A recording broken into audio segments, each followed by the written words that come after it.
Good evening, and welcome to the late night hour. I'm Visage, and you're tuning into my late night show, where the night is ours to explore. Whether you're winding down or just getting started, I'm here to keep you company in the stillness of the dark. Tonight, I have an intriguing story to share, one that weaves tension and mystery, or leaves you curious about what lurks in the shadows. If you have a story of your own, send it my way, and I'll read it for you. So settle in, dim the lights, and let's venture into the enchanting unknown together.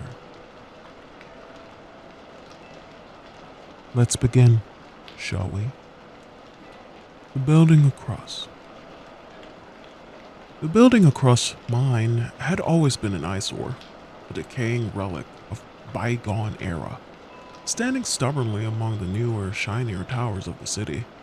Its windows were cracked, frames warped with age, and the brick exterior had long since crumbled in places, leaving scars of exposed concrete and rusted metal. No one lived there anymore. Not for years. It had been condemned, marked for demolition, and in a matter of days, the wrecked crew would come with their heavy machinery and tear it down. Part of me welcomed it.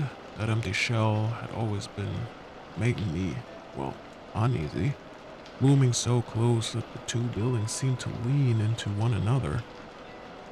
There was barely enough space between us to breathe. From my apartment, I could see right into the windows of the opposite building, as though the two structures were engaged in some morbid staring contest. I hated it. It was too close, too personal.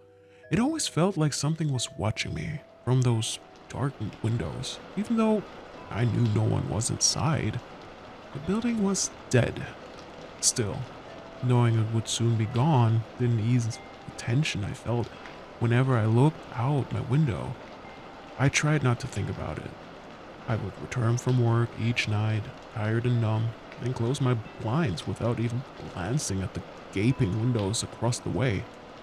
It became a routine, part of the mindless action that filled my evenings. But one night, I forgot.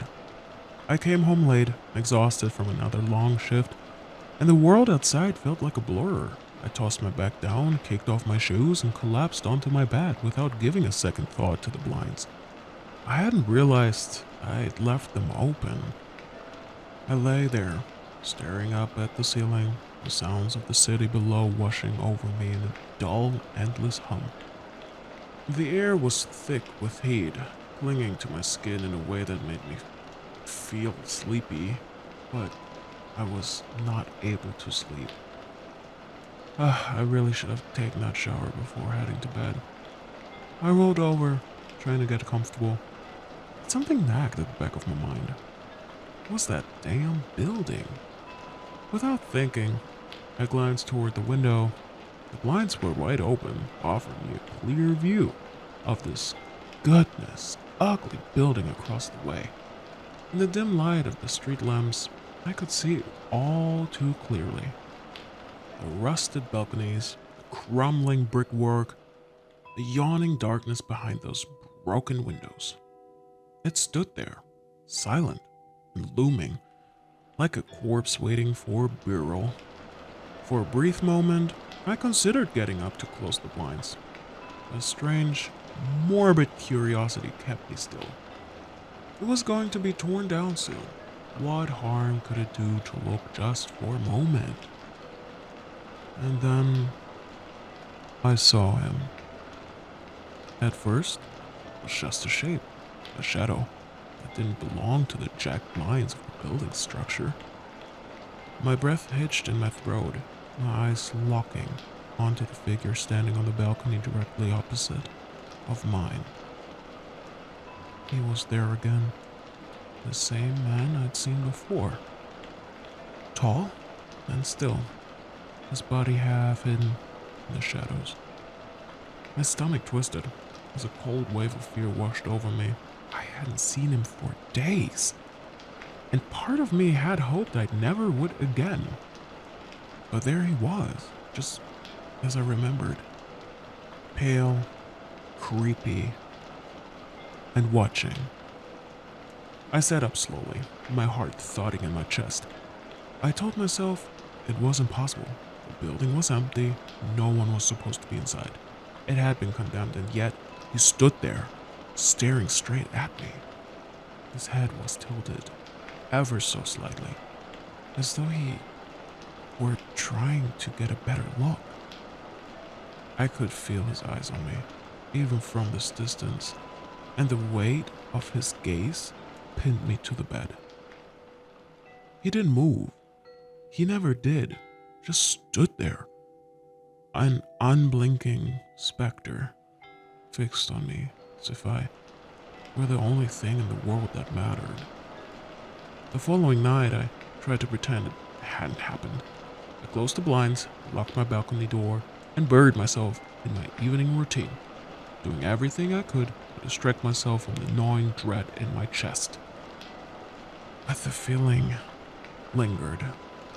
His presence, his gaze, it stuck to me like a second skin. Even with the blinds drawn, I could feel him out there, just on the other side, waiting. I told myself it would all be over soon. In a matter of days, the building across the way would be rubble. Nothing but dust and debris. I would never have to see those balconies again. Never have to leave those empty windows staring back at me. I told myself that. And yet the fear never really went away. On the night for the demolition, I made the mistake of looking out the window again. The blinds were drawn tight, but there was a small gap near the edge, just wide enough so to let a sliver of the outside world filter through. I don't know what compelled me to peek through it. Curiosity? Fear? Maybe something darker. Something that urged me to look even though I knew I shouldn't. I lifted the edge of the blinds just enough to see. He was there again, standing on my balcony? I froze. My heart slumped against my ribs. My breath catching in my throat. It wasn't possible. It couldn't be. My mind scrambling to make sense of what I was seeing. But there was no rational explanation. He stood there, as real as the night itself. His gaunt frame illuminated by the faint glow of the city lights.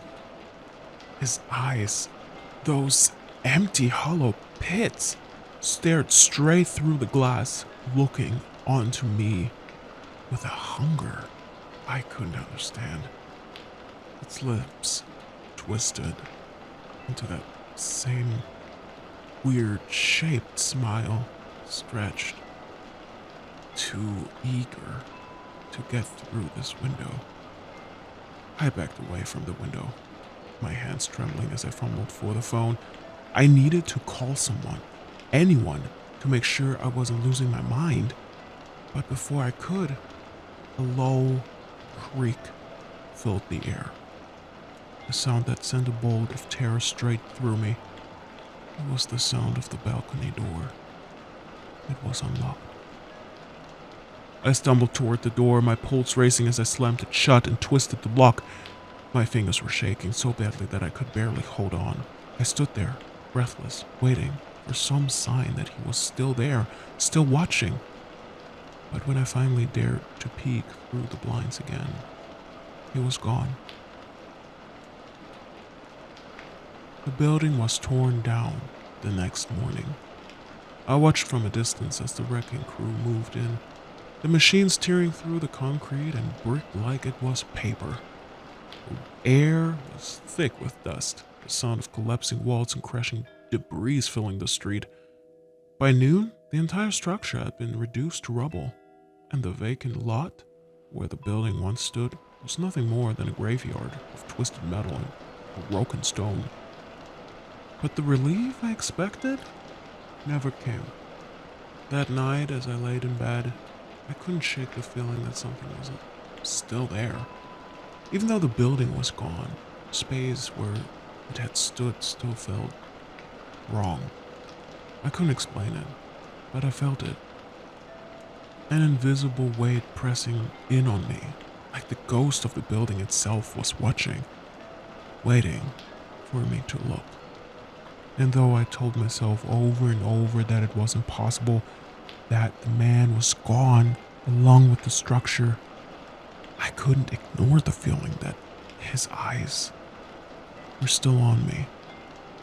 No matter how tightly I closed the blinds, I could feel him. He was still there.